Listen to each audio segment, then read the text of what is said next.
What's up, guys? Today I'm going to be doing the movie review over Birds of Prey and the Emancipation of Harley Quinn. It's a Harley Quinn movie. It has a really long title. So before I trash this movie, I want to say that Margot Robbie does an incredible job as Harley Quinn. Her performance is awesome. The cinematography, very well done. The color schemes, the editing, and all that.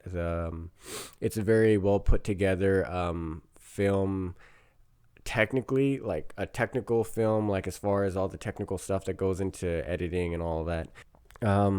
However, I think that the script was kind of the any sense of realism in this movie is just, it's almost as far as saying, like, comparing it to like Fast and Furious and how they like jump over trains and tanks and all that BS. It's just not realistic, and it kind of bums me out because I was really looking forward to this movie. I liked the first 20 minutes of it. I thought that the story was going fairly well. Harley Quinn's doing her own thing, and it gives a pretty good reason. She's doing her own thing, going off on her own, and she blows up the Ace Chemical company or whatever. It's pretty good so far. And then they do like a weird like jump to the past, and then they do a jump to current, and they do a couple more like time jumps. It's just I didn't think it was really necessary to do the story like as far as the fighting scenes, they're very basic Hollywood. In no way would it ever happen in reality. I think at one point the police officer gets knocked out, and I mean knocked out cold, by Harley Quinn doing like a backflip and kicking a phone and it hitting her head. Like, they actually did that in the movie. So also at the end of the movie, the final scene, they have like 100 bad guys against Harley Quinn and her like group or whatever of women, and all the time they're fighting inside the carnival place, inside the building. None of the guys have guns, and when they leave outside, then they start deciding to shoot all the women, and they don't hit any of them except for one, like the very first time. And then it's like a bulletproof like vest or whatever. Just it just takes away from what this movie could be, because I think that movie had a lot of potential.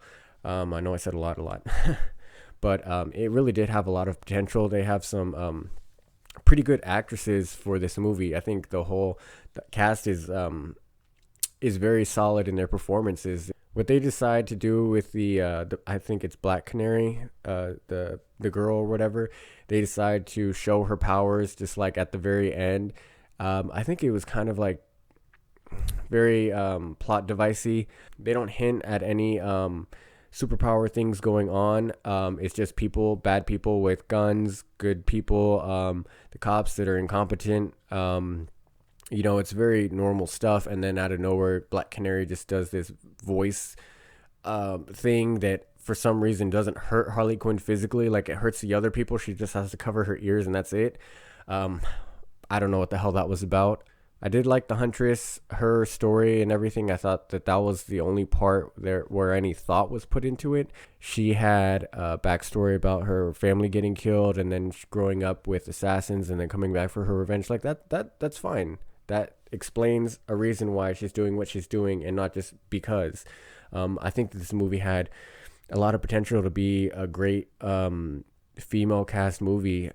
You see when it doesn't make any sense and they just throw it in there, like they did with the female Ghostbusters. It was terrible. It was just a movie about female women doing the exact same thing, but they didn't put as much thought into the original as it just didn't make sense. But I'm trying to focus on just this movie because I know I bring a lot of other movies into it when I'm throwing examples. So Birds of Prey, it was just the last fight scene was really laughable. It was hard to get through. As far as the technical aspects, I've said phenomenal movie. It does great. Margot Robbie, great performance, and that's really all I can say that's really good about the movie. If I had to give it a ranking, I would say it's like a 6.8. It's not good enough to even be a C, but it's not like an F. It's not a terrible movie. I didn't mind seeing the first half of the movie. I thought that the first, second, and third acts were okay with the runtime. They didn't put a lot of thought into the script. They didn't put a lot of thought into the backstory. They didn't put a lot of thought into the choreography of the fight scenes. It was just terrible. It didn't make any sense. It was really laughable. This movie has a lot of comical genius to it. When Margot Robbie's character, Harley Quinn, gets tranquilized, and then she has a little dart and she's like stabbing the bad guy. I thought it was really funny. A lot of this movie is very, very funny, and I think that it's just sad that the movie is going to be, it's going to be a one-off. You probably won't have to see this movie again. I'm probably not going to watch it again. And it's a shame because there's a lot of parts in these movies that really make it good. I'm going to give it a 6.8. If you guys think that the movie was phenomenal and I don't know, please let me know, because I'd like to have your guys' take on it. I really would. If you guys have some opinions and think that I should watch it again, I will. But that's gonna be my opinion. So I hope you guys enjoyed this video. You can follow me at Palacio Fitness on Instagram. We finally got a Twitter. Palacio Studio is our Twitter handle. We're gonna try to be throwing some up ideas, opinions, a lot of stuff that we can utilize on Twitter that we can't on on YouTube and even our Instagrams and stuff like that. I try to keep my Instagram just about one thing. But this Palacio Studio Twitter is going to be about everything that we cover on our podcast. I hope you guys enjoyed the video. Don't forget to go to the gym and lift something heavy. Peace.